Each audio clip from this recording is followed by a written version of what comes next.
Good morning সবাইকে। সেদিন ছিল 27শে ফেব্রুয়ারি। তো সকাল সকাল তাড়াহুড়ো করে রেডি হয়ে চলে গিয়েছিলাম স্টেশনে, কারণ পরিবারের সকলে মিলে যাচ্ছিলাম তারাপীঠে পুজো দিতে।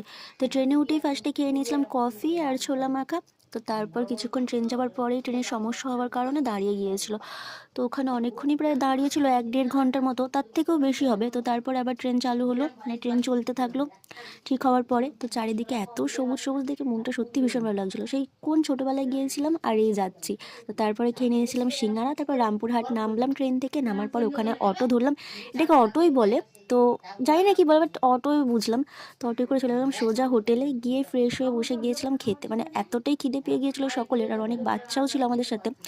তো এতটাই খিদে পেয়ে গিয়েছিলো, বসে গিয়েছিলাম। এবার সেখানে গিয়েও বসে থাকতে হচ্ছিলো, কারণ খাবার আসতে এতটাই দেরি হচ্ছিলো। তো তারপর অবশেষে খাবার এলো, ভাত, ডাল, আলু ভাজা, আরও নিরামিষ অনেক সবজি ছিল।